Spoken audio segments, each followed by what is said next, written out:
Welcome to the Always Better Than Yesterday podcast. I'm your host, Ryan Hartley. This podcast exists to equip and inspire your heart-centered leadership. Every week, we bring interviews with some of the greatest heart sets and mindsets on the planet. I hope the heartprint of our time spent together is that it creates new possibilities for you and all those you come into contact with. If you'd like to explore what we could make possible for you, then head to abty.co.uk/connect and book in a free 30-minute call to begin our journey together. I just want to express a huge amount of gratitude to our sponsors, Exhale Coffee. I have been a big fan of Exhale Coffee since meeting Alex and the team back in 2022.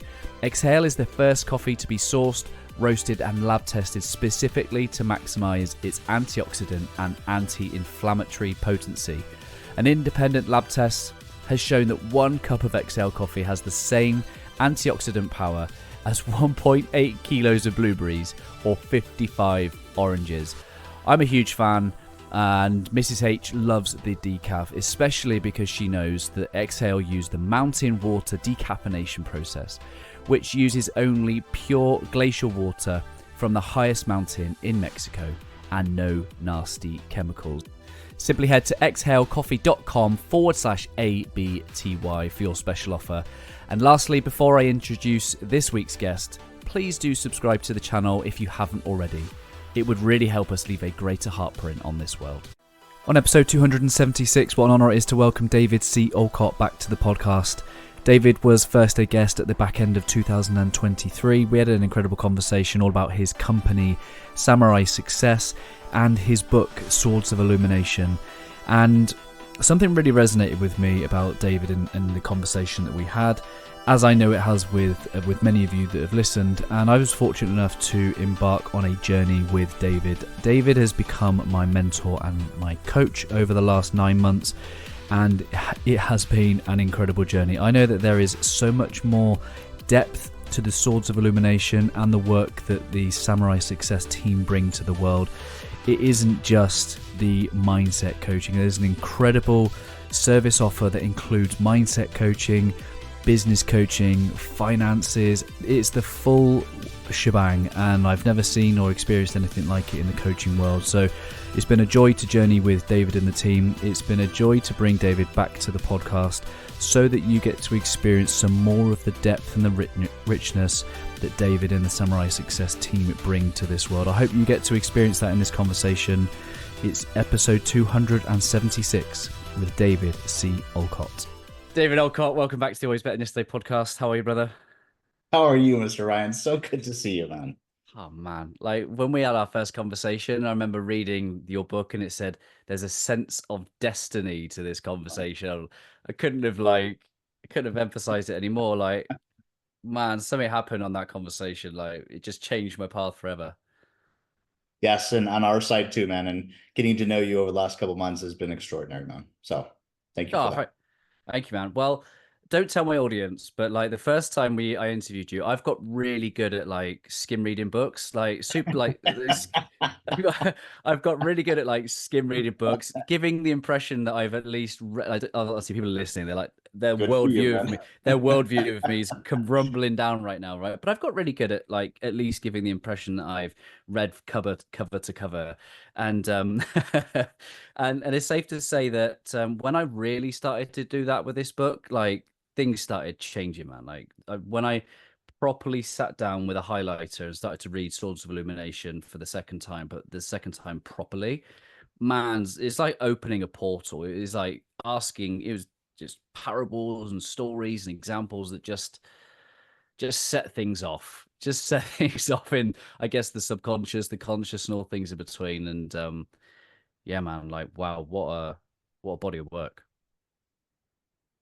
And I'm really thankful from that outside perspective to do this, because as you and I talked about before, I really wrote that book as out of a place of, man, I'm going to come back here again and I'm going to forget all this amazing stuff I've learned this lifetime. Why not write something to me, a love letter, if you will, to myself, so that I could, regain this knowledge and this truth of things, right? Kind of stuff about how this place really works, how I work as a human being within it. And it's extraordinary to have that shared experience with you, man, because we've now started hearing it from so many readers. They're having that shared experience, just this personal insights. And dude, we're crying in these podcasts and we're like, oh, having this really cool moments. And that's, of course, the connection that I was really hoping to make to myself, so that I grab this book again and read it and apply it, like you said, because so much of the work that's in the industry today promises so many things. I didn't want to write that to myself. I didn't want to write a promise to myself. I wanted to write performance of results to myself. And that's what I keep hearing about with this book. So I'm really excited about being out there. Mm-hmm. Yeah, it's really interesting because, I think one of the things I've had to overcome in my own journey is when you talk about I do it for myself, I wrote like my internal servant-based kind of mentality is like, oh no, I need to do it for other people. And that was something for me to get over. And we'll talk in a minute about the journey that you and I have been on for the last 6 months together, but or 8 months. But that was something I really had to overcome, and this understanding that actually the more I do it for myself, like the ripple effect of that just takes care of itself. And I've been fortunate enough to have some personal verified experiences of when I do the work on me, things around me just seems to just slot into place. But why do you think that is the case? Why do you think people in our industry might struggle to first see that it's their own work that needs to be done first? Well, it's always going to come back to our same conversation. It's programming, man. We've been taught, and I really mean this from very well-meaning people. We've taken scriptures, we've taken some of the most important spiritual manuals on this planet, and we've reinterpreted them as human beings. That's not how they're designed to, even though they're put out there for us to interpret and create meaning. But one of the things that we've really pushed away from is this self-love concept. The reason for that is because when most people, if you're a narcissist and you're going to do self-love, then everything you do to work on you then is about having everybody else work on you too, right? That's not what we're talking about in the spiritual community. We got to be able to discern between those very clear intentions. And that's the key to it. So being a samurai, the art of being samurai is, when you think about it as being a samurai, most people think about the katana sword, right? That's the very first symbol that comes from that. And why wouldn't it? It's beautiful, it's elegant, and it's deadly. So it's got some really interesting perspective on it. But here at Samurai Success, we started realizing that the tool isn't what's so fabulous about being samurai. It's the wielder of the tool. Yeah. For example, if I gave you the most important, well-designed, well-crafted sword, and I put it in your hands, and I took you down to the dojo where somebody's been practicing this thing for 25 years, right? And I gave them a wooden stick, who's going to win in that competition, right? Yeah. And it starts putting things in perspective about this physical plane, because we're so focused on the tool. We're so focused on the material stuff. We forget about who's wielding this stuff. And here at Samurai Success, that's what we're dedicated to. Is like, you are the wielder of all this meaning that you're giving to things, all this concept, perspective, perception that you're giving to stuff. You are the wielder of that. And when you take control of that, that's what we're talking about: self-care, self-love, all this other stuff. Because when you do that, you actually come full to the table, right? And when you come full to the table, you don't need things from everybody else. You can then provide real service to them. So that's a very interesting but different mindset than what's on the planet right now around self-love. As much as I think I could drive Lewis Hamilton's car, I don't think I'd actually be any good inside it. You know what I mean? I might need to do a little bit of work on the wielder of the car, because it's fascinating. So you and I have been on a journey since I think you came on the show in November, and early January we started to have conversations, and I've been fortunate enough to be guided into your mentorship and to some of your coaching. And before I put words to it, what is it that you're taking me through? What is it that you are guiding me through? So the Swords of Illumination model, right, is what we call this. And in the book 1 and book 2, is a accumulation of understanding. When you say, well, Dave, what are you talking about, this programming thing? Well, let's get really intentional. What I didn't realize is that we have free will and we also have programming. So real choice happens at a very conscious level. But most of the way we manifest, 95% of it, is happening at a subconscious level. And that's a really interesting model when you take a look, just 5%. So you and I are having these conversations. This entire industry is having conversations. I was working in the industry where the best presentation of the seminar information was being presented. And yet the numbers are very clear. 3% of people who go to seminars do anything with it. 3%. Wow. It's never changed, not 100 years. Mm-hmm. Why only 3%? And then something else happens even within that 3%. It gets smaller and smaller over time. It wasn't sustainable. And I was looking for something that was sustainable because I was watching people who were very successful. They're sustainable. They come, if you see someone who's, on social media or YouTube or something, they have this big fire and all of a sudden they're big, they have their 15 minutes of fame and then they're gone. You never hear from them again, kind of stuff. And that's an experience for sure. But I wanted something more sustainable. I wanted that for myself, to be honest, very selfish. I wanted to be able to sustain this thing and be consistent with it over my entire lifetime. So as I started recognizing these themes and these elements of that programming, I started writing them down. And they didn't come all together like the book is today, right? I mean, it took years to decipher and discern, like, what the hell does that mean? Kind of stuff, right? And I got small snippets of this information, but I just rigorously wrote them down. And then I started seeing something. I started seeing connections. And then I started seeing it being played out in the real world. And then I started experiencing it for myself because I was actually applying the information. And I just love what you just said. You started highlighting in the book, right? You started writing notes, you got a little post-it things, and it will take over because you start to recognize, oh my gosh, there's this free will and choice that we talk about in the spiritual community all the time. But we also run from programming. We're running off of programming. And you've noticed this in your own life because when an event happens, right, you're driving down the road, somebody cuts you off. Why do you respond or react the way you do? You weren't consciously doing that. But now just apply that to every single area of your life, including the love and the weight you're going to have and the money you're allowed to make. All these are pre-programmed events by the time you're 7 years old. The good news is that we can change that programming. We can consciously rewrite that. And the process I'm actually taking you through is doing exactly that, starting with the most important sword of all things. The ring that controls them all, if you will, is your sword of identity.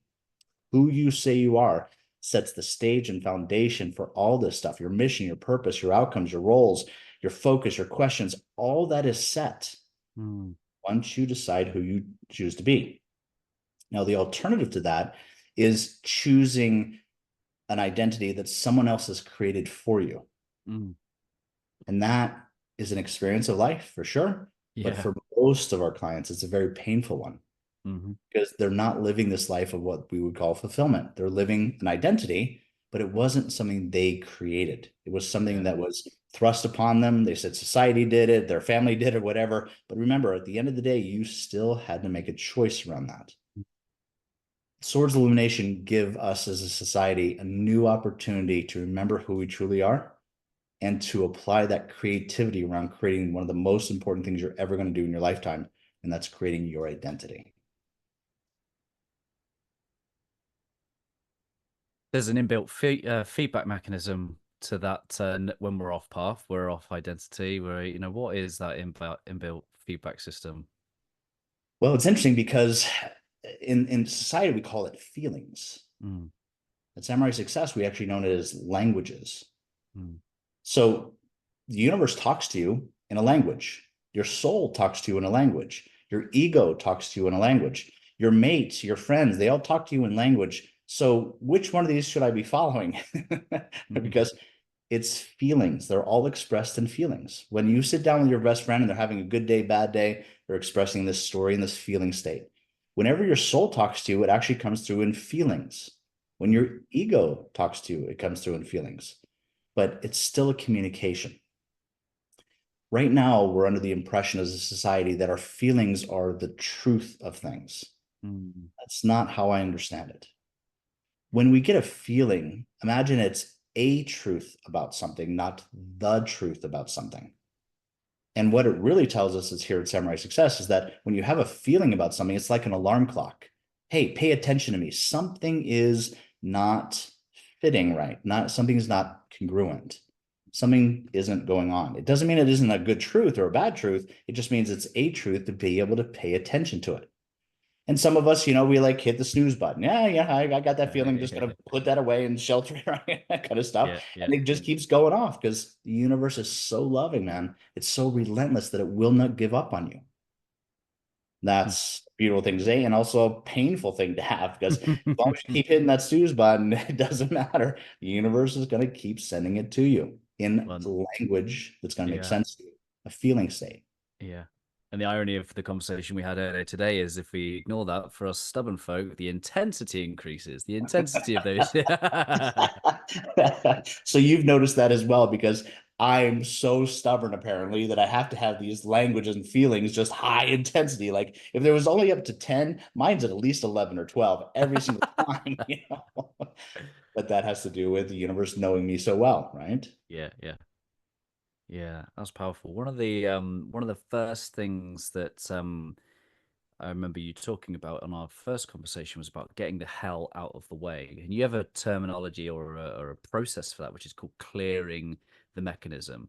Mm. First of all, what is the mechanism and what am I clearing? So the mechanism is your programming. Yeah. And in our programming, it's an interesting way of looking at it. But if you've ever had a memory where you've actually had some kind of emotional response, like you're just going along your day and something hooks you or triggers you, right? Some event, and all of a sudden it makes you flash back to this memory. And all of a sudden, like you're acting like you're 10 years old again, or you're 14 or 7 or whatever it is, but something has truly hooked you. Well, then you now know that that memory actually has stored energy. Mm. And the way you know that is because it can hook you and pull you all the way back to that moment in time, a biomarker, if you will, right? It feels like you're actually having that experience again. It's a PTSD moment, right? And you're living here, you're 50 years old, and all of a sudden you're having this event like you're 10. It's like, what is happening? Well, this is an event that's happened where it triggered something, and that's unhealed. Mm. So interestingly enough, is that we have the ability to heal that by changing the story. Because if you're going to take the word healing and really put it into a mindful way of looking at it, what you're doing is reframing it. You're Right. reframing the story about that event. Yeah. The thing that was causing it to be unhealed and the energy to be stored there was the meaning you gave it. Mm. When you change that meaning by having all these experiences, you go, oh, so that's what that was about. Ah, now I get why that person was such a jerk or, cut me off or whatever. And then you're like, and at that moment, man, that healed moment, all that energy that was stored there comes right back into the present moment and gives you access to power. Yeah, yeah, yeah, yeah. Now, this process that you and I are going through by writing down all those events in your life. Every one of us always starts off, well, Dave, I only got 2 or 3 to be able to work on, because I've done a lot of work here. And I did the same Yeah. thing. It Yeah, was like, yeah, yeah, you, yeah. yeah, you got one. Man, when I finished that thing, I had hundreds of events that I had not healed because they kept showing up places.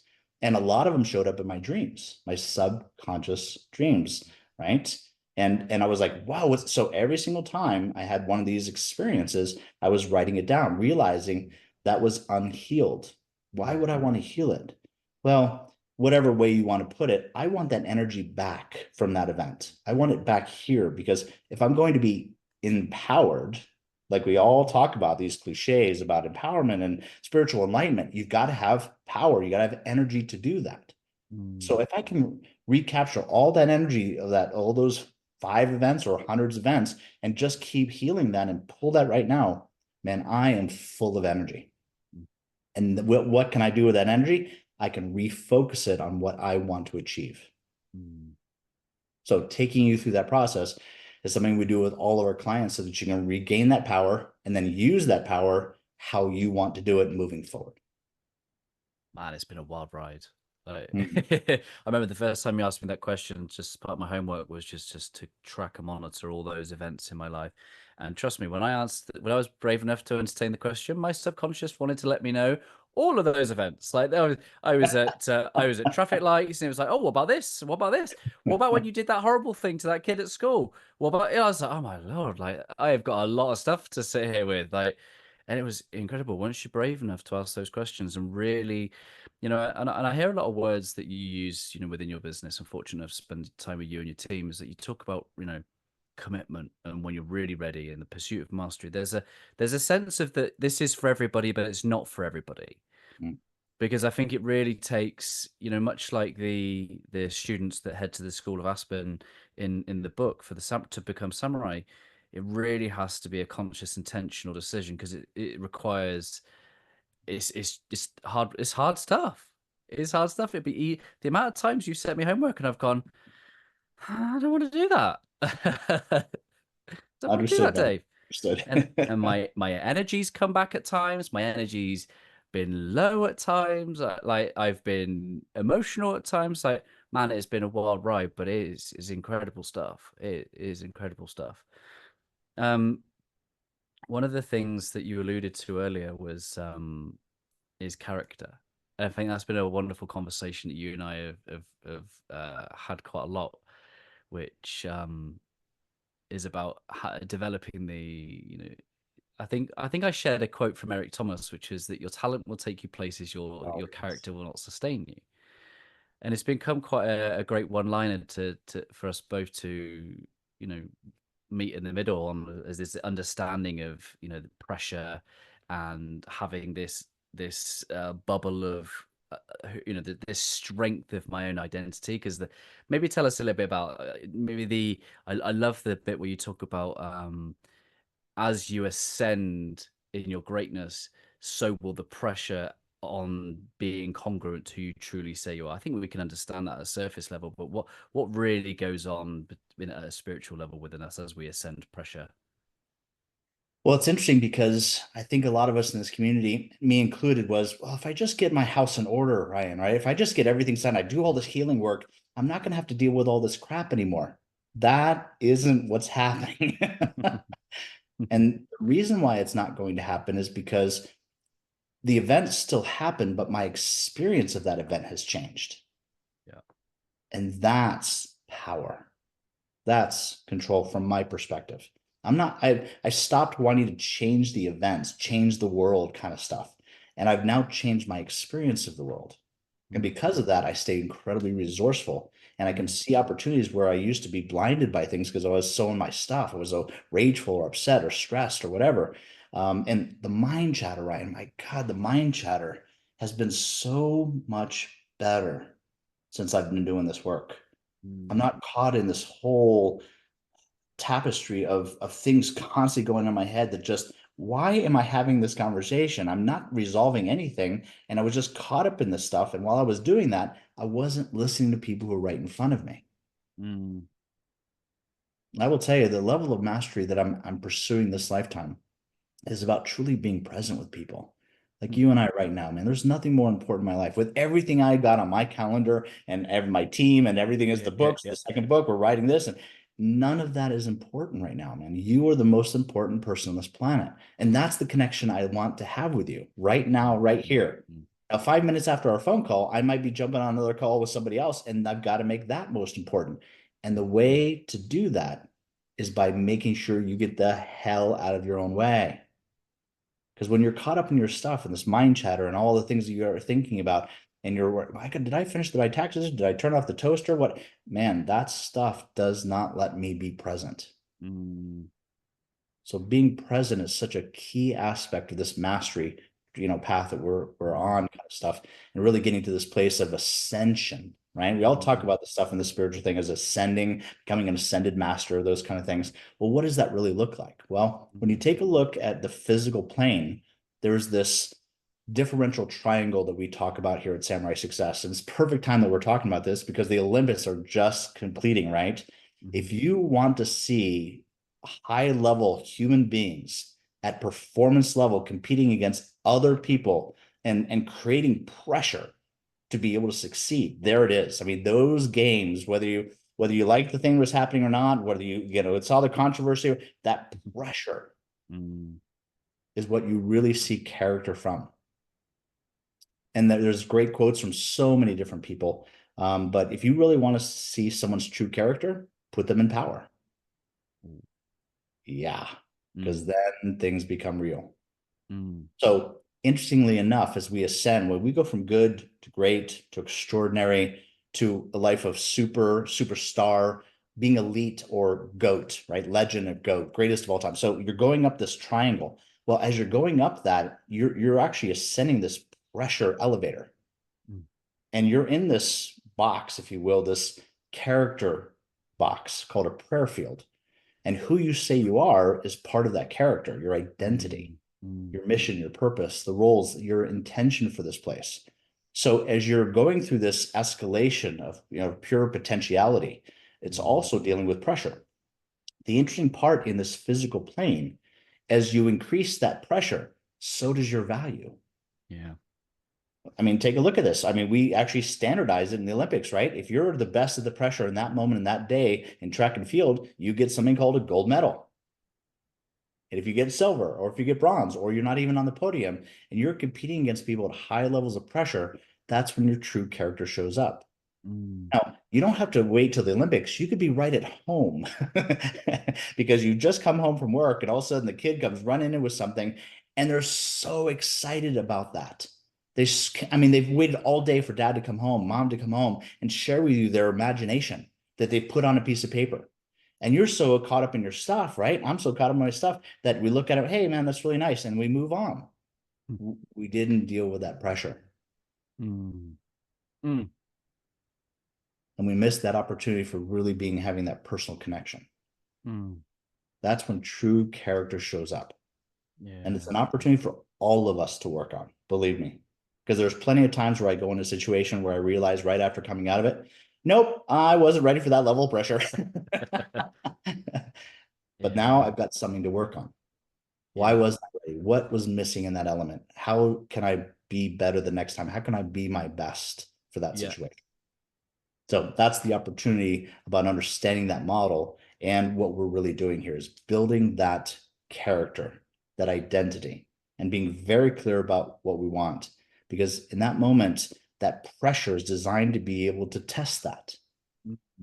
And how it does that is one singular thing. Can you be talked out of who you are? Right. Yep. So at Samurai Success, we talk about this a lot. Getting to know yourself so well that you cannot be talked out of you by anybody else, including yourself. Yeah. That's true character. Yeah. And that will be, if we're looking at the swords, that a big guide will be your values. Your identity, yes, but your values in the supporting of that identity. Because I interviewed a guy called Gordon Neufeld, and he was talking from the perspective of children. And he says that if kids don't learn who they are, that the world will tell them. They'll learn who they are from the world, like the things like YouTube and TikTok and their peers. They will learn. If they don't leave the home knowing who they are, the world will tell them. And I guess many of us, will have not have reached proper maturation by the time we became adults, and will become equally susceptible to discovering who we are in the world. Beautifully said. As a matter of fact, there's a whole industry of, I think the term is called talking heads, where there's people and there's all these different, parts of this industry that are like, hey, I'm going to get on here and have an opinion for you.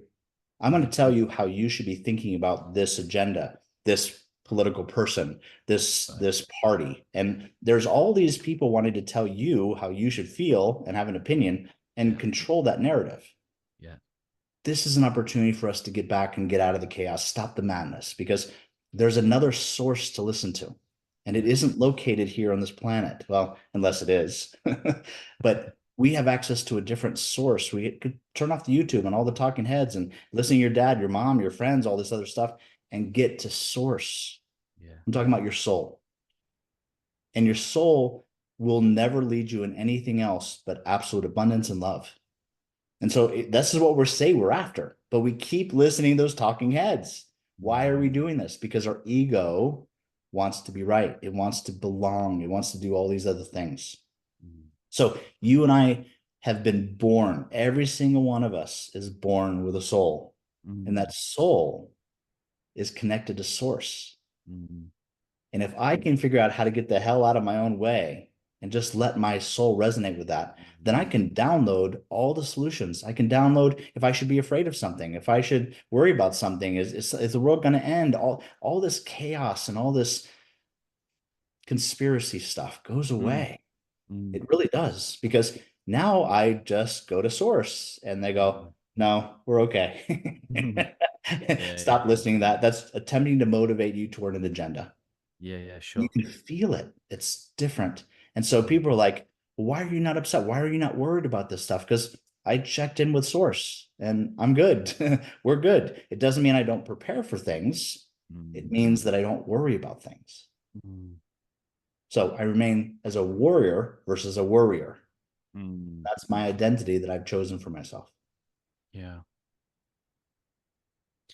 One of the things that I've decided to do whilst I'm journeying with the coaching is to speak less on social media. It Mm. was a conscious decision I made around about this time last year. My nan passed, and I didn't really have a motivation for just. I needed some internal introspective time, and then that kind of continued for a few months, and then we started coaching, and then I was like, right, okay, I'm going through some internal growth right now, like. Bear in mind, I've done over 1,000 podcast episodes where I've shared 5-minute episodes every single day. So I'm well in the habit of expressing my um, what I think are useful insights that I've learned, and I've made a decision to go. Now's not the time for me. Now's not the time to add to any confusion. Let me just do this. Let me get through to whatever the other side of the cave I'm going. Whatever the destination is that I'm on, I'll reevaluate then. But there are people that are still in the game. That not that I'm out of the game, but there are still people that are actively daily contributing to a very noisy social media. And I don't think we're saying don't do that, but is there a soul-based way that creatives can be doing that, sharing their voice, trying to improve the world in a soul-based way? Well, again, not speaking for other people, I can only share you my own personal experience. Because I'm in the industry doing this 30 plus years, it's a natural thing for us as teachers to want to teach, right? We want to be able to share. And, then there's this soulful connection that we have was, well, Dave, I'm just doing this because the intention I want to be able to give. Okay, that's one perspective. What I really see as I've gone through this journey, I'm actually speaking less and less about stuff because my intention is to understand that as a teacher mentor, I'm here to remind you of who you are, not teach you about anything you don't, because I know that when you remember who you are, you know all this stuff. You have access to all the source much greater than myself, which Yeah. means this. I want to help promote that. That's my true intention of being in service. Mm. So if I can help you remember who you are, then I can get the heck out of the way and just let you have the ripple effect, because you're going to do a very similar thing. You're going to realize, holy crap, I don't need to tell this other person anything. I just need to help them remember who they are, and then they'll get the information they're really after. Mm. Oh, Ryan, we're so programmed right now to listen to other people. Yeah. We need to start making the shift. And by the way, I believe the pendulum has swung pretty far. I don't know how much further it has to go yet of all of us listening to all those other people, but I will tell you very clearly, scriptures are very clear with this, because this is the time of false idols, Hmm. false, people of knowing the future. You know the future. And what I mean by that is there's an aspect of you, if you can get in touch with it, that master that's inside of you, that has all the answers or access to all those answers, where you don't need to ask the questions any longer. Now, there's a path to be able to get there. And along that path, you're going to be asking people for their advice and their thoughts and all these other things. I need to ask these questions because I need to get this clear. But the real work is working on you. So, to Mm. answer the question, the best thing we can do in this community is start to work on ourselves. Mm. Stop thinking about how I can put this knowledge together, structure in a way that I can then go share with other people and make money from it. That will come. Mm. But I have to work on me first. If Mm. I take this knowledge and information and I apply it personally, especially with the swords, and I apply it, I promise you a very different experience of the need to be able to start sharing your knowledge and your experience with everybody else. Because people don't change because of your experience. They change because of their own personalized, verified experience. Mm, Provide that for people. mm, Provide them the opportunity for their own personal verified experience, and this whole place will change. mm. You said the word pendulum. That's another great imagery that we've been journeying with. And, the world is very polar, whether it be red or whether it be blue, whether it be the Olympic ceremonies. There's a lot. And why don't you describe the imagery there on the pendulum? Why is that significant? So as you and I have talked about in the past, learning from the masters for sure is that there's these cycles that seem to happen. And becoming aware of cycles is something we do a lot at Samurai Success because we're in these industries. For example, real estate. Real estate has these cycles that we go through. Well, the universe has cycles. Human beings have cycles. And we know this because there's astrology and all this astrophysics and stuff and science. But we go, oh, that's not right, but you're going through your own personal cycles. From your birthday on, you have this pathway of cycles and energetic stuff you're going to be going through. Respecting that is respecting the universe. Mm. Now, they're going to have influence on me, but that doesn't mean I have to be determined by what that cycle is going through. I still get to determine the meaning of things. Okay. So I'm now in a new cycle, and a cycle is just a downward cycle, which means what's a downward cycle designed to do? Like, for example, Mercury retrograde. There's this talk that everybody has in this building. What is Mercury? Mercury retrograde is designed as a season to be able to slow down, reevaluate, remember all the re's about reevaluate what you really want to do in life. It's a time to slow down. Because if you're just going 100 miles an hour all the time, you don't get a chance to really evaluate how things are going. So there's a cyclical energy Yeah. allows us as human beings to just, hey, respect this, Yeah. slow down a little bit. It's just a season. It's just Like, winter. It's just fall. It's yeah. just spring. It's just summer. It's just a season of energy. But we want to create something more than that. Oh, this is a bad time in my world, and this is this. If that wants to be your experience, that's fine, but it doesn't have to be. Mm. So looking at it from that different perspective, it's just an energetic season. Mm. What I do with that, if I align with it, I'm congruent with it, well, then I'm going to sit down and I'm not going to fight the mountain. I'm skiing and I fight the mountain, I'm exhausted. But if I just float down and just play with the mountain a little bit and play with this energy, I start realizing this is designed for my benefit. Mm. Wow. What a Yeah. different way of looking at that. Yeah. Yeah. Yeah. Yeah. Yeah, I've often thought like there's no honor in the eagle that falls out the sky. Even the majestic eagle needs to find a tree to perch on. Beautiful. Yeah, and it's just the wisdom to live in harmony. Our good friend in common, Bruce Lipton, he talks about living in harmony, um, and nature has a way of letting us know we're in the right place and the right with the right people doing the right thing. It's the resonance, it's the frequencies, it's the increases in energy. And if you, I guess, if we feel any decrease in any energy, we've got deconstructive interference, I think he calls it, which means there's a again, it's it. But what I'm taking a lot of it is taking the time to observe. So, oh, energy's less.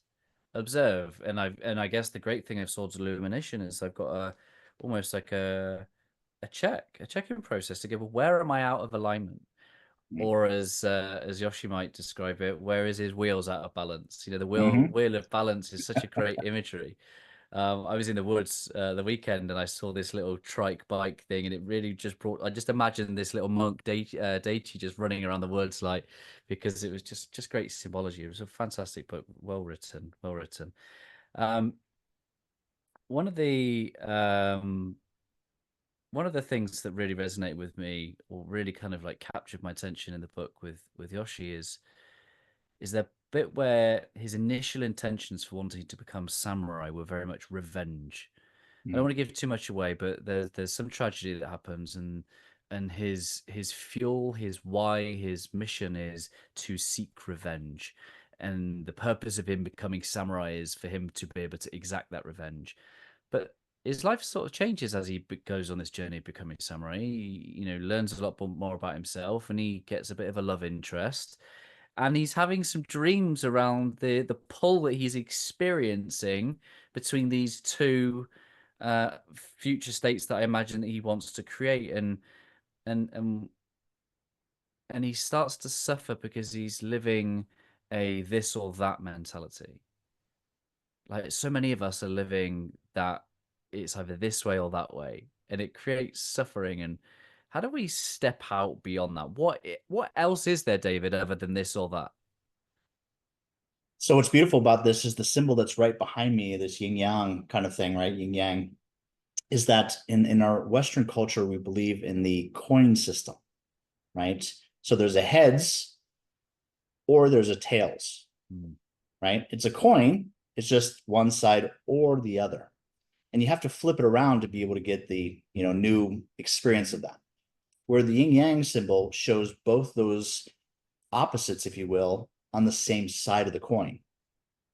So both light and darkness exist simultaneously on this face of the coin. You don't have to flip it over. So it introduces a new language to us that changes everything from a human experience. And when you add the pendulum that we were just talking about into this mix, it starts to get really exponential, the possibilities. Because yin yang shows you that you can then introduce the word of and to our language. Now, people are like, well, Dave, and's in my language all the time. Are you using it as a solution? Are you using it, consciously to be able to say, if I could either choose this or that and just go this, I'm going to choose this and that. Whoa. Brain just explodes because I haven't thought about it that way before. Yeah. But when you start exploring that and your programming starts changing, you start seeing solutions that most people will never see because they're only seeing from this or that, mutually exclusive. I can either choose this party or I can choose that party. It's a two-party system, Dave. Let's keep expanding that. Let's start talking about the and let's see where that takes us. And there are different solutions. So in this pendulum idea, where this pendulum is swinging back and forth, right? These are just cycles, man. You're not going to stop the pendulum. It's just swinging one way or the other. And sometimes it feels like it's going way over here to the right or way over here to the left. And these extremes that we're experiencing, called chaos. Here's the interesting part. As that thing keeps swinging and you work on you, all of a sudden you're raising your consciousness level through congruency. And those two factors actually do something really interesting. So as you're swinging back and forth, you're actually raising or elevating your consciousness and your congruency with who you say you are. It just raises. And by the way, I hope you can see this, because as this thing is swinging back and forth, as I raise this level, it's not affecting me as much. Because if I'm way down here, this whoa, wham, bam, I'm just getting smashed all over the place. But as I raise that same pendulum isn't affecting me as much. And that's the power of being congruent with who you say you are and your mission and purpose, your roles, your outcomes, all these things, your values. As long as they're congruent with who you say you are, you're going to start living that life that's less affected by that pendulum, providing the opportunity and huge benefits for you to see opportunity when other people can't see it at all because they're so affected by those swings. Yeah, a couple of weeks ago, I certainly got trapped into one of those swings. It was disorienting. I was like, that's enough social media. That's enough social media. I was fortunate enough to be able to observe. It's like, well, this isn't good for me. I'm definitely getting hooked by one side or the other. And I was, and yeah, because I know that when I really get out of that perspective, almost hover above it, I can make space for the silver bit around the edge of the yin yang. It's Beautiful. like, Yeah. I think don't they call it the way, is the silver bit around the edge, is that's the Mhm. way. And I think so much of the way of navigating this world is or maybe we're going to go down to a conversation about some illusions now, but it's navigating the dichotomies. It's being able to work within the gray and yeah. Illusions are fascinating, aren't they? The illusions are and I think the reason, one of the things you just said is that they're there, that experience was there for for your benefit.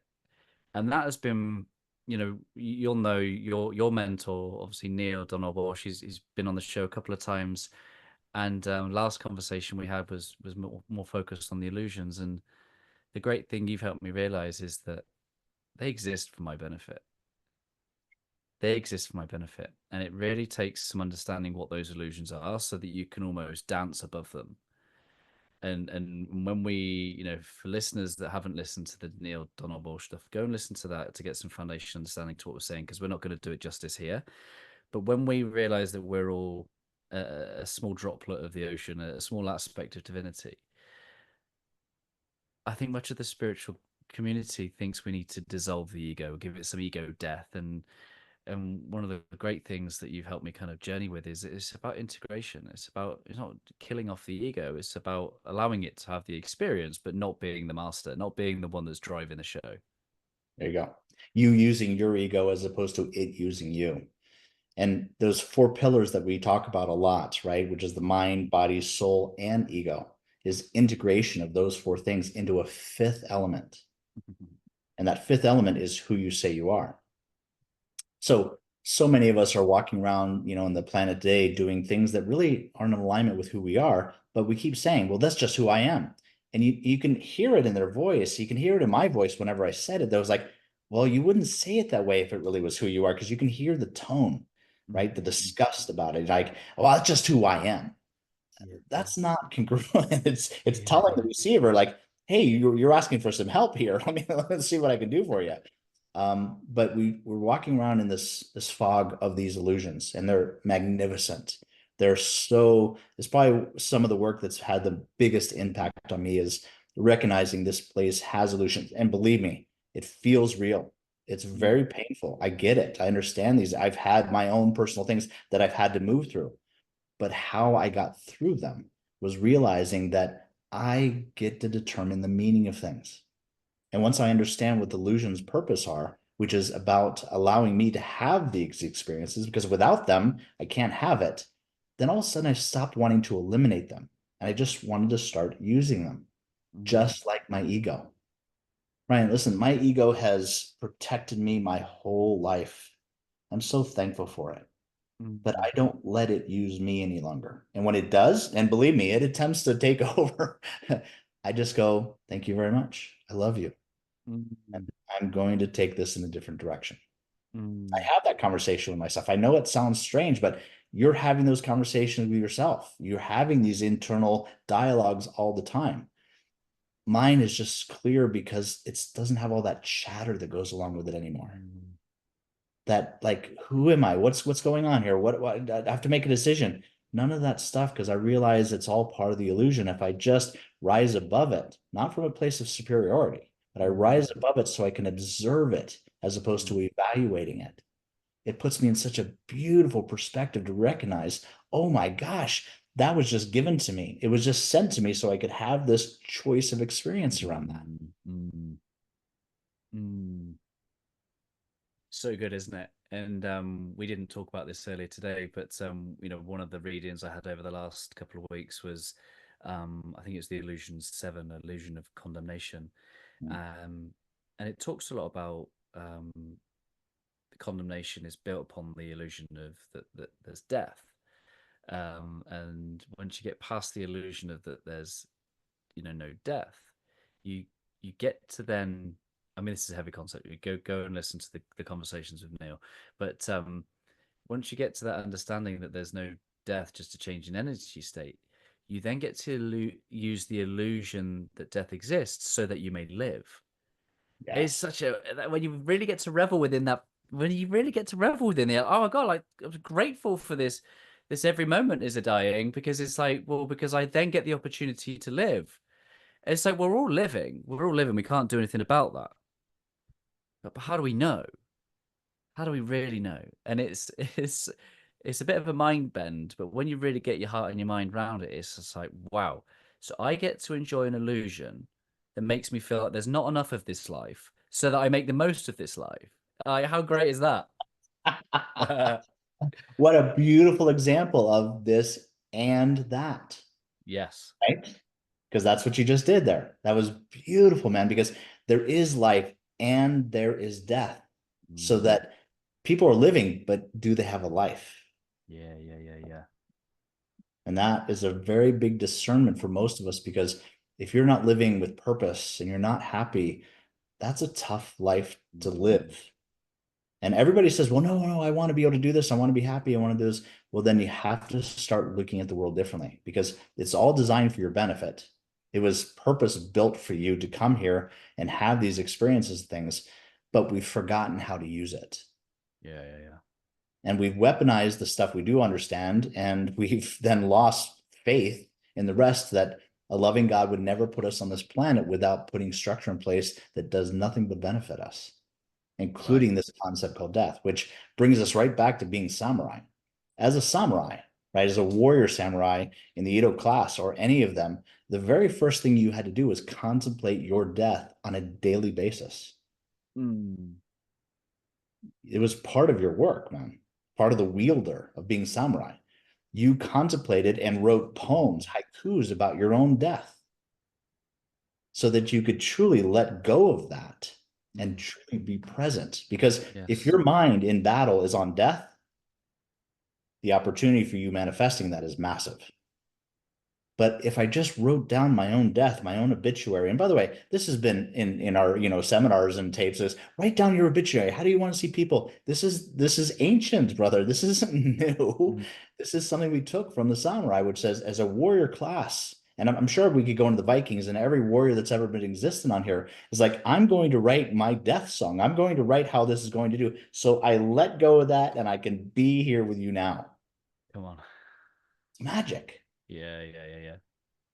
But we've forgotten the power of our brains and our minds to be able to change and transform the meaning of anything. Yeah. The illusions help us stay hooked by that stuff.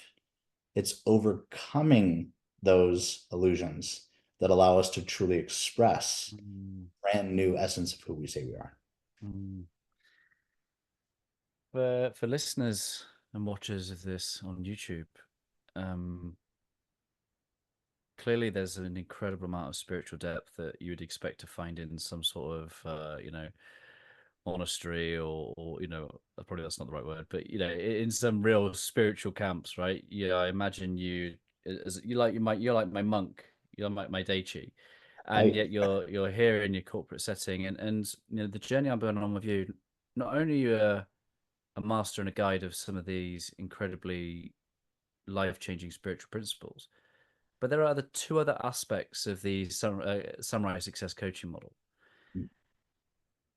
around businesses, processes, and finances, and it is something like I've never seen.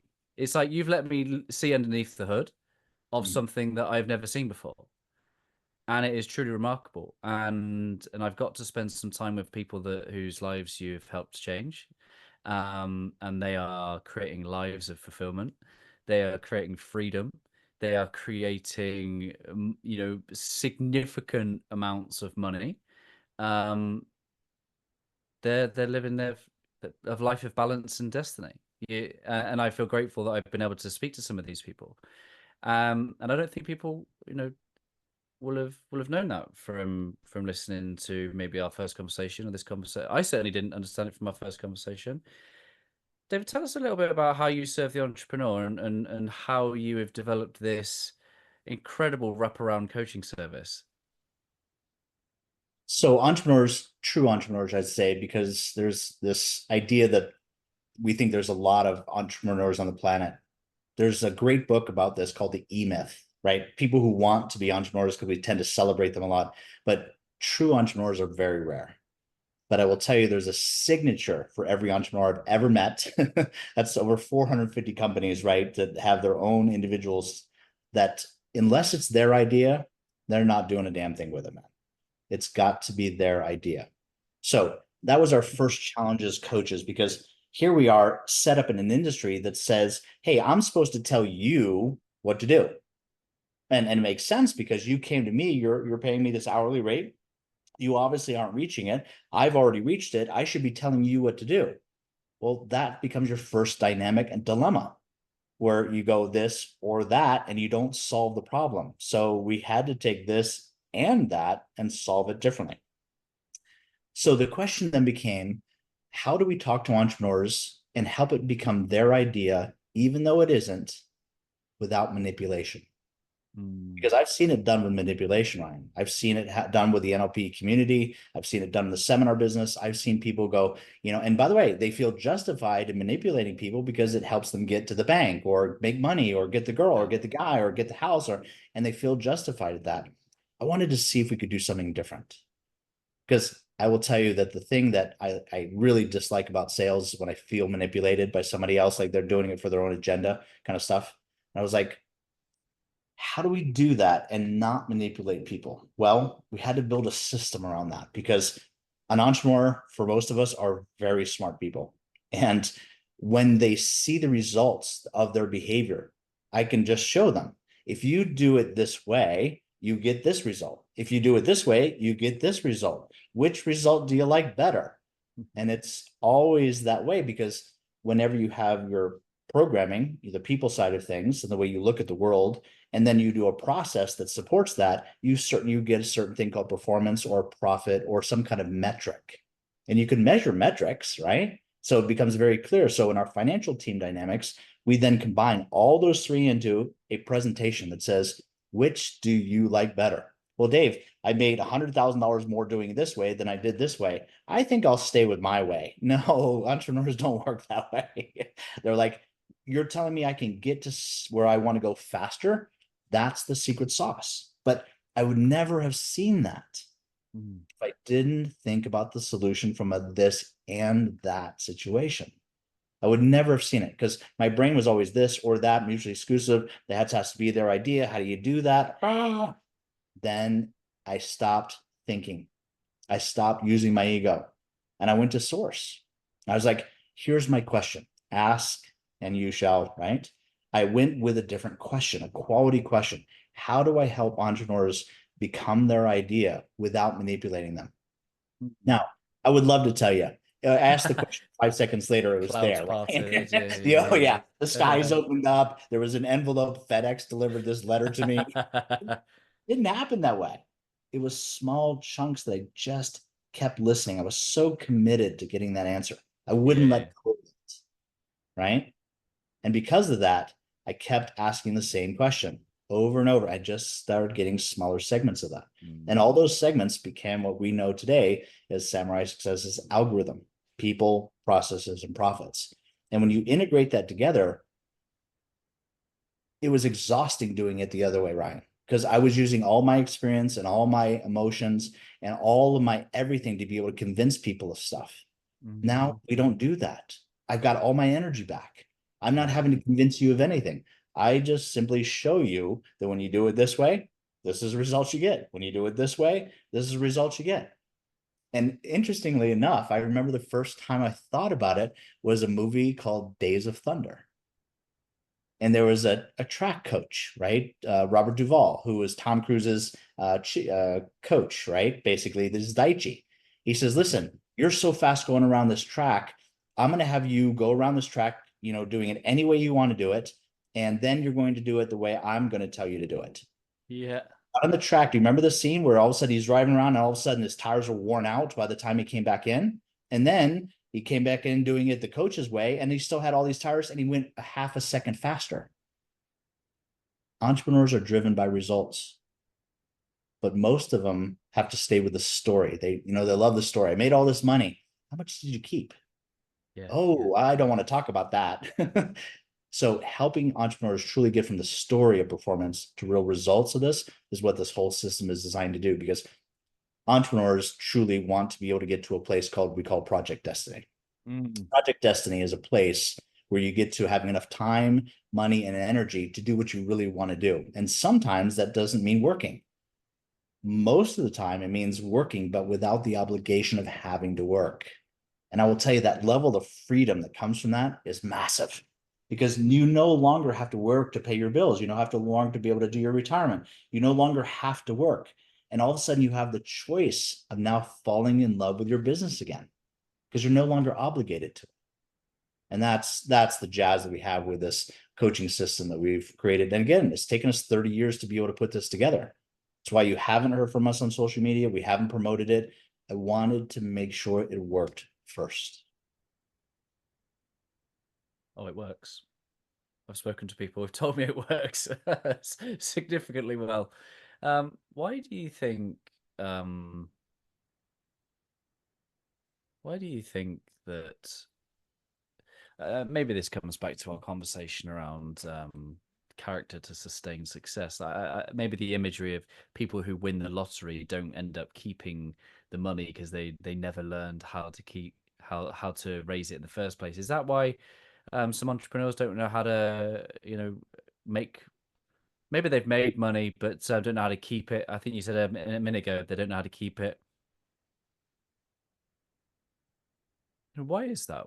How do you make money but not know how to keep it? So it's interesting enough, but it always comes back to this word I'm going to keep saying, like we said it through the whole podcast. It's programming, brother. By the time you're 7 years old, every single subject in your life has been created about your programming. Doesn't mean it can't change. Of course, you have experiences, you have events that happen in your life. Somebody comes along and says something, you look at it from a different perspective. But that choice is about one particular subject. So if I'm really good at making money, it's because I'm really focused on the story of telling everybody how great I am. My value is associated with making money, but it isn't associated with keeping the money. And that's where the real payoff is, because keeping that money allows you then to be able to take that energy, money, and do something else with it. But if you don't have it, then you always are having to be on the hamster wheel. You're always chasing this thing. And that dopamine rush, man, is huge. Social media proves that, right? Just keep you addicted to that whole thing. We've said this before. We got to stop the madness. Yeah. We got to get off the hamster wheel. And there's a way to approach that. There's a way to actually do it and be successful. Here's the other real benefit. I know we're talking about the owner and the entrepreneur, but I will tell you, you know what happens to entrepreneurs that really feel in a place of abundance? They start taking care of their employees better, brother.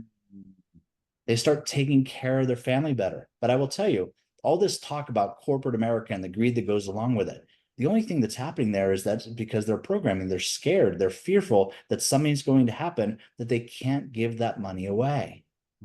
They don't know how to remake it. So the real question then becomes, wow, if we could work with enough entrepreneurs in the business class, which is our intention, about changing their perspective, changing that programming with their permission, and show them a faster way to be able to get where they want to go by actually helping their employees get where they want to go. And the connection becomes this and that. I can get the money I need and they can be it's on, brother. It's on. And we all are talking about it. There is a solution. And we've been working that solution for the last 30 years.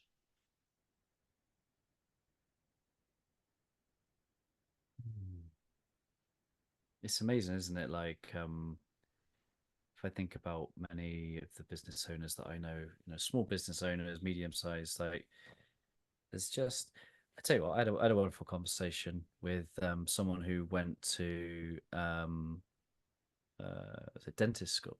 Dentist school, trained many years to become someone capable of running their own practice, but then didn't get the level of education required to run a business. And I think one of the great things that you say at the end of Swords of Illumination is that the School of Aspen is much like modern day universities. You can go there and you can acquire the knowledge, but it's still dependent on you in implementing that knowledge. Whereas modern day universities and schools aren't actually giving you the knowledge of how to actually have an experience of running a business. It makes me wonder and cringe at the idea how many people are out there running businesses, employing people, for paying suppliers that have no idea how to run an effective and efficient and an organized and a structured business. Well, we run into it all the time. So it's a verified experience. This question that you just had, we're running into all the time, because we'll give you an example. We just talked with a company just about a month ago that their story was this. They were making $20 million. Now, listen to the language. I'm making $20 million. So we took their books, their P&L, balance sheet, all their financials, sat down with them, and they were accurate. They were making $20 million. Except for the challenge was their COGS was 19,700,000. So basically what that says is that their first level of expenses, just to be able to get that 20 million, they had to spend 19,700,000 to make 20 million. So their operating expenses far exceeded the profit of that $300,000. And the owner was out of his mind. He was like, I'm making all this money, but I'm not keeping it. Yes. There lies one, a great example of, Yeah. because we don't know the connection between my programming, how I'm running things, the process or structure that's designed to do all this work, and this profit thing. We don't have those connections. So we refuse not to have those connections anymore. As we work with a client, you start seeing those connections, and that connection starts empowering you at a brand new level. So even though the client hasn't come on board yet with us, he's already starting to have questions about, well, how do I change the structure to be able to start keeping more of that money? And just from that one conversation we were having with him, he started looking at his business differently. And he's starting to make the phone calls and getting prepared to be able to come on and really do the coaching with us, because that's what it takes. Most people are like, well, I'm going to do this on my own kind of stuff. Great. Wish you the best. Have at it kind of stuff. But if you're really serious and committed to really get into it, let's get on board and accelerate this thing. Yeah, mad, isn't it? Mad. And sometimes, yeah, like I think you just said personal verified experience, and I think there's one thing to understand the concept of ins and outs and money and expenses and overheads, but when you actually sit down and get provided insights, actionable insights, you get to change the trajectory of the business very quickly in a reasonable time period, as opposed to, oh, tax bills due. Surprise. Yeah. Yeah. It's the HMRC here in England. I'm not sure what it is. Is it the IRS? They've been on the phone. Yeah. Yes. Yeah. That's mad. That's a great example of just a structural thing that really does change things. In February of every single year, in January, we do all this annual planning with all of our clients, and we put together a full budget. We put together a plan of action. That plan of action is what we're going to do for the whole year to be able to achieve this goal. And depending on market conditions, oftentimes we exceed it, break even. Sometimes we don't. But then the very next year, it's the same thing. And based upon market conditions, then when sometimes we go past that, and it just evens out. But you've got a great plan. In February, the whole month is dedicated to taking that plan and putting it into a calendar. So every single task and project that you have, including that IRS deadline, right, for extensions or whatever you're doing, from a personal side of taxes to a business side of taxes, goes right on a planner. There's no more guessing at this, right? This is so important because you have so many things going on in your world. Why have something surprise you that happens every single year, right? Why would it surprise you that all of a sudden your taxes are due? And now you're freaked out. You're no longer at your best. You're not making great quality decisions. You're not paying attention to your son or your daughter that just brought that artwork up anymore, because now you're freaked out about the tax bill it started last year. It's coming around. It's like the cycle of the sun. It's not going away, but I'm surprised by it again. Yeah. Well, take 1 million of those tasks that you have to do, just not the oh, Dave, I got the RS thing handled. How about the other tasks that you don't?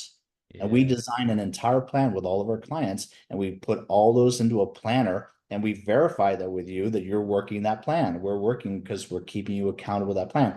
And all of a sudden your emotions start changing. You're starting to feel abundant again. Oh, I've got that covered. I know 2 months from now exactly what I'm going to be doing. I don't have to guess. And I start working that plan. I've got a little free time right now. What should I be doing? Well, I can go clean my sock drawer, or I can go get planned for my taxes, which is going to make me feel more abundant. And you start having real choices again. And that's what we all say, we have all this free will and choices. Well, most of us aren't positioning ourselves to be able to take advantage of those things. Yeah. That's one of the benefits of working with us as coaches, that we help you get reconnected with that and stay congruent with all those things. One of the things we talked about with the Swords of Illumination was about getting the hell out of the way, and much of the role of the entrepreneur is getting themselves out of the way. Yes. Couldn't agree more. As a matter of fact, we celebrate entrepreneurs so much, especially in Western, America, that we forget that the entrepreneur has really a couple roles. Set the vision, go to the marketplace, find there's a problem. So the entrepreneur has to go out in the marketplace, find there's a problem, and then create a solution for that problem. That often shows up in a term called vision, right? Hey, I have a vision, but it's really just a solution to a problem in the marketplace. So now I found this vision, this solution. And now I've got to come back and I've got to structure a company that supports that service or product, that supports that solution. Well, now once I do that, I've got to get the entrepreneur's got to get out of the way, because the biggest thing entrepreneurs do is when they start building that structure is they start adding new vision, new ideas, new concepts, which only creates chaos. And they never really get to the solution part of supporting the marketplace. It's really tough as an entrepreneur to think, hey, there's might be another role that I need to play in my own business. And we help you understand that. Because if you're just an entrepreneur every single time you do this, you can see why Elon Musk doesn't stay in his business very long. He has really skilled people. He's jumping around to multiple businesses. Richard Branson does this. Oprah Winfrey does this. It doesn't matter if you're male or female. If you're truly an entrepreneur, then you realize getting you out of your business is the most important thing to do, because you're creating a wake, you're creating a turbulence, you're creating a chaos that your company may not need. So first things first, creating that vision, solution to a problem in the marketplace. The next part of the entrepreneur is really important. The role that's important here is innovation. If something happens in the marketplace where your solution, service, or product doesn't support that solution to that problem any longer, you've got to be able to innovate. That's where the entrepreneur comes in again. But other than those two moments, the entrepreneur isn't necessary for that role, and they need to be moved out of the business onto something else. Go solve another problem, go solve another solution, whatever. But when you stay in there with that entrepreneur mindset, you can create nothing but chaos for your people. Funny, isn't it? Very funny. One of the wonderful things I've heard from the testimonies of your people is that you've served is that part of their project Dystiny was not just the financial freedom, but the actual freedom to work wherever they want in the world. And it kind of brings up this question that I think all entrepreneurs have to face is can their business work in their absence? Can, I think we're in a modern day world where we've got laptops. We can actually physically work from anywhere in the world, right? You and I are in completely different countries, thousands of miles apart. This is working. But can an entrepreneur sit there with the peace of mind, the peace of heart, thinking their business operations can run in their absence? If they went off traveling for 6 months with their family, like, how do you give an entrepreneur not just the confidence and the belief, but the knowing that that is something that they can do? Yeah, and that knowing has to turn into a personal verified experience, right? Right. Like, hey, I'm no longer obligated that I need to be in my business. Yeah. Here's an interesting definition to really throw at people. Entrepreneurs are also known as business owners, but unless you have the ability to be able to go away for 3 months at a time and not have it affect profitability or quality control of your own business, then you're not a real business owner from our definition. What you are is something called self-employed. Now listen, there's nothing wrong with being self-employed. Tony Robbins is self-employed. The guy's worth $500 million. But here's the deal. If Tony's not there, Tony's company doesn't run. He's designed it this way. As a matter of fact, I went to work with him during a time in his life where he actually wanted to be able to expand past Tony. He had just had an incident where, his life was in jeopardy, and he was in the Baja Desert, and he went through a windshield of a front of his car, and it cut him really close to his artery kind of stuff, and he would have been gone. What happens to his legacy? What happens to his business kind of stuff? So I was actually hired during that time where he was thinking about bringing on professional speakers and seeing if he could transition this stuff. Well, he wasn't able to do it successfully from his mindset. So he remains self-employed. But I was very curious about what would have taken to be able to get him to the next level. And the missing component was having structure in place. So being able to transfer your knowledge to other people is critical to the success of you not being there and still having it run at the same level of profitability and quality control as if you were doing the work without you doing the work. Process development is what we've done with this, which is based upon Disney's work of storyboarding. So we take all that stuff out of your head and we put it on paper. And Ryan, this is some of the most amazing things. You talk about saving money. When people start seeing the conflict within their own organizations because it's been mapped out visually in front of them, it's startling how much money we save them. Startling. And then that's why we pay for ourselves in the very first year of our coaching service. Like, this is incredible. You guys found all this lost money that we were making, but we weren't keeping. because of our structure, our Mm. process. And the second part is that people feel really good whenever they have a way to win. So your employees want to win. They want to be able to be successful. They don't want to have to come into you and say, hey, boss, am I doing a really great job? They want to walk away at the end of the day going, I know I did a great job. How do you do this and that again, right? Well, building these systems, this process development, which is tough work, hard work. That's why a lot of people don't do it. But that gives you the ability to transfer to other people, ensuring quality control and profitability of you not doing the work as if you were doing that work. That means you can then go somewhere else in Tahiti or the Bahamas or wherever you want to be and know that knowingness and experience that your business is being run as if you were doing the running. It's a powerful ally of being able to teach, train, and transfer information. Here's the other mistake we make as entrepreneurs, business owners, self-employed people, is that we think by talking to people, we're going to transfer that information. When you come into one of our showcase presentations, there were 6 divisions within this one company, and one of them was called a leasing department, leasing division, just one of 6. We mapped out everything that the entrepreneur thought he knew about and his whole team knew about. There was 167 steps that they had to do to complete a lease. Now, without that being written out, Ryan, you're asking a human being who has emotions, who has a bad day, who has the kids, the dog's sick, whatever it is like this, you're asking them to remember every single one of those 167 steps in exact sequence of a critical path, ensuring profitability and quality control every single day. They don't have a bad day, never. They're not sick ever. If they miss one of those steps, who does it cost? It costs the entrepreneur. So by writing those things out, people start seeing that, oh my gosh, Ryan's not at work today. Sally can take over because I have the step-by-step process to be able to do this and ensure quality control and profitability if I just follow these steps. So then all of a sudden, I have what's called having a seat on the bus, right? There's a great book on this called Good to Great that says, well, what is the bus? Well, the bus is the structure. And if I know what the structure looks like, I know what a seat on the bus looks like, then I can hire the appropriate person and the programming that person has, characteristics of behavior, that will fit into that seat. I now know exactly what I'm looking for because I've designed this process to solve for the solution. And then I can hire people that fit perfectly in that seat. There's no more discrepancies of what am I looking for? Example of that. People would never put a salesperson who's very socially acclimated, right? Programmed to do that. And you wouldn't put him in a cubicle all day long. You would certainly not take someone who's software development, who loves being all isolated by themselves and getting all their work done in a social setting with 100 people in the room, all talking at the top of their lungs on phones. But we do this constantly because we don't know the seat on the bus. But the seat on the bus is designed by understanding your process, understanding your business model, and having it mapped out so you can see what that looks like. And then you can attract and hire the right person the first time.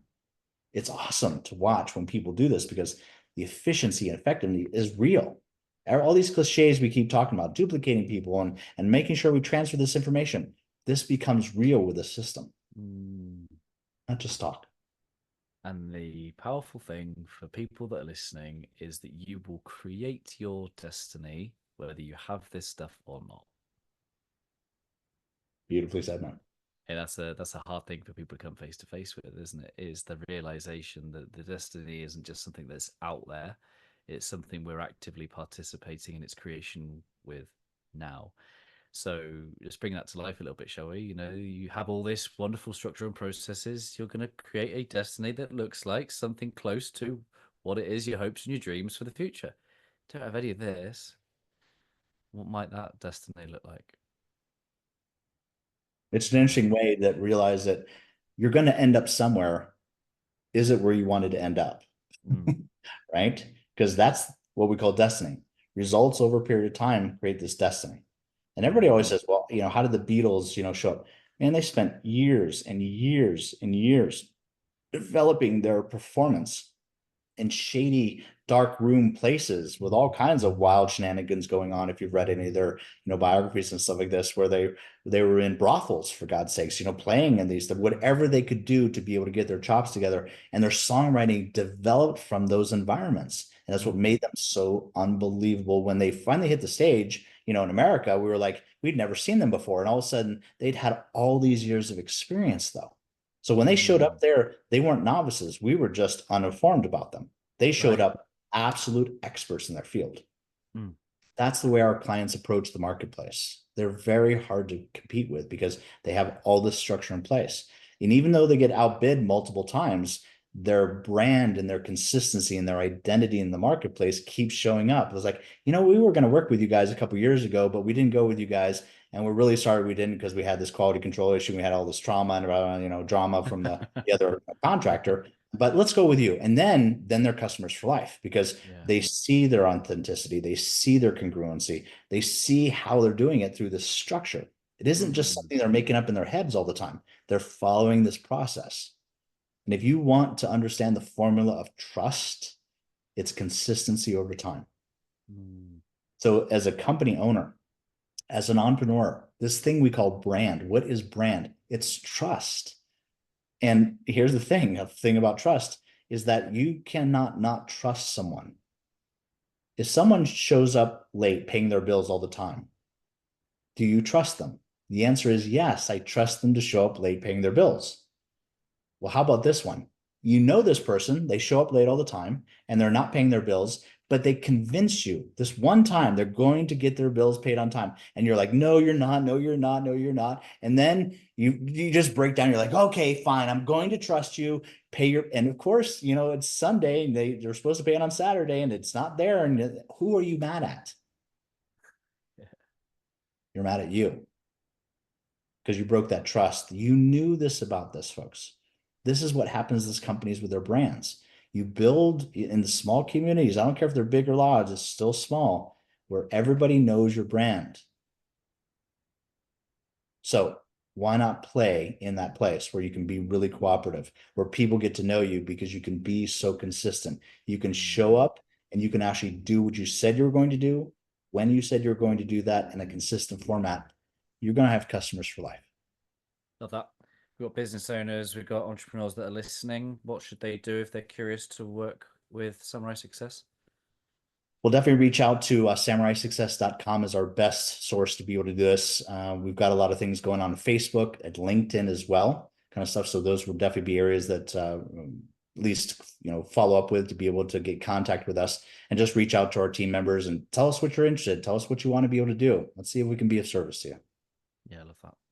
Love that. Have you any plans to do anything with the Swords of Illumination content? Anything that you have in the pipeline with that specific book? Book 2?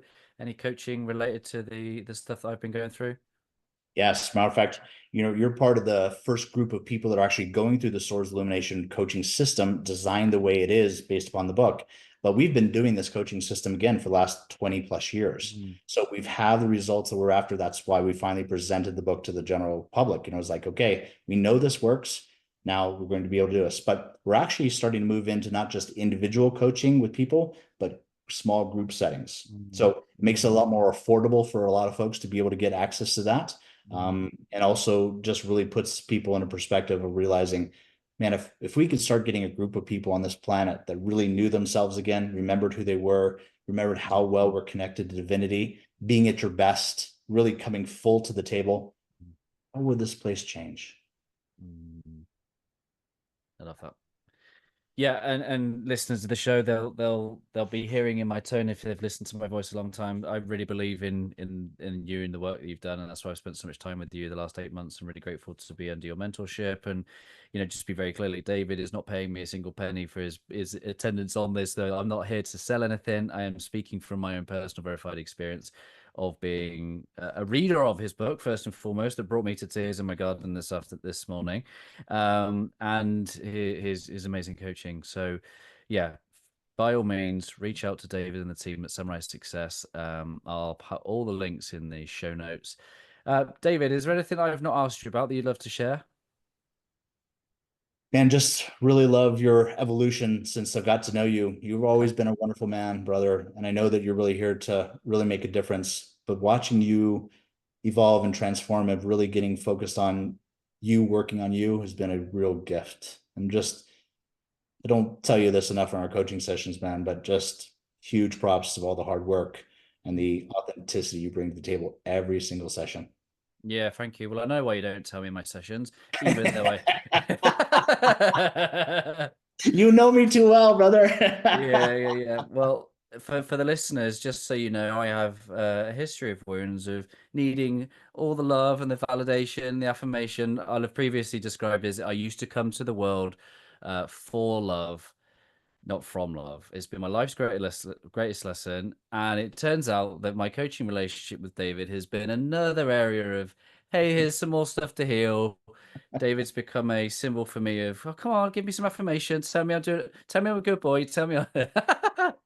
And so that's why there's a funny little comment that David's just said there about not telling me often enough. It's because he's not supposed to be telling me often.